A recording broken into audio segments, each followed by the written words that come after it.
Bonjour, donc aujourd'hui on va parler de l'alopécie. Je ne vais pas parler de l'alopécie de traction ni de l'alopécie androgénétique ou encore du postpartum. On va plutôt parler de l'alopécie due à l'anémie.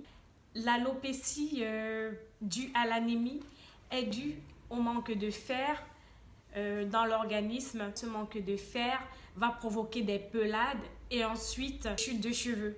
Donc non seulement vous aurez des pelades, c'est du genre vous allez toucher vos cheveux comme ça et vous allez vous rendre compte que vos cheveux quittent tout seuls sans qu'on ne les brusque, ou encore vous allez vous rendre compte qu'il y a des trous sur votre tête. Sachez que si vous avez des trous ou si vous avez une alopécie inexpliquée, cela peut être dû à une anémie ou encore à un autre facteur que je vais rajouter, le stress ou la fatigue.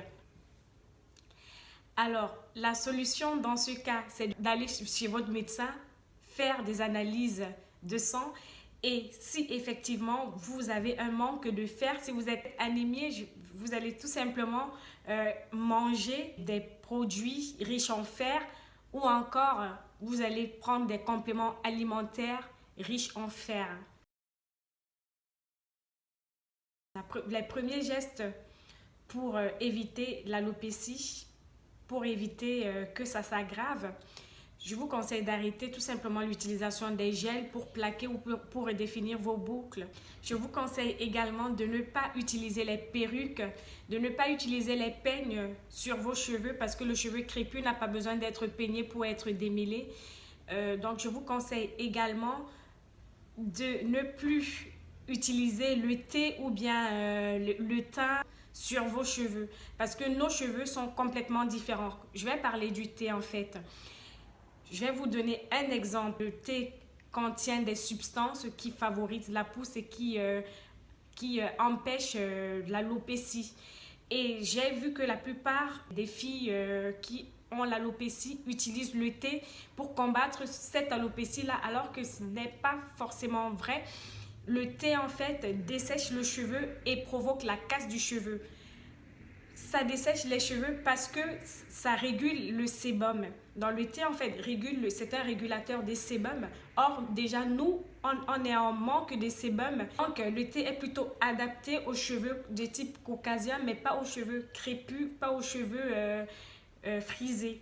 Donc, je vous déconseille d'utiliser le thé si vous avez une alopécie ou si vous avez des cheveux crépus parce que ça va provoquer la casse de vos cheveux. Donc, le thé diminue les propriétés bénéfiques qu'apporte le fer dans l'organisme.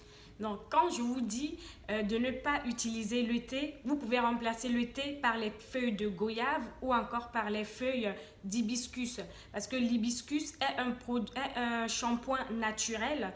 Donc, non seulement il va redéfinir vos boucles, c'est un anti-casse, c'est un anti-chute, ça favorise le volume des cheveux et ça va vraiment soigner vos cheveux et vos chutes de cheveux et en même temps, ça va gainer vos cheveux. Idem pour les feuilles de goyave. Déjà, les feuilles de goyave sont des anti-chutes.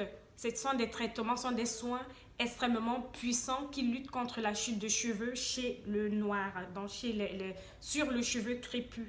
N'utilisez pas le thym ou bien le thé ou bien les produits qui marchent sur les cheveux caucasiens parce que nos cheveux sont différents. Nos cheveux ont besoin d'être nourris tout le temps. Et quand je dis que nos cheveux ont besoin d'être nourris, notre cuir chevelu également, notre peau a besoin d'être nourrie.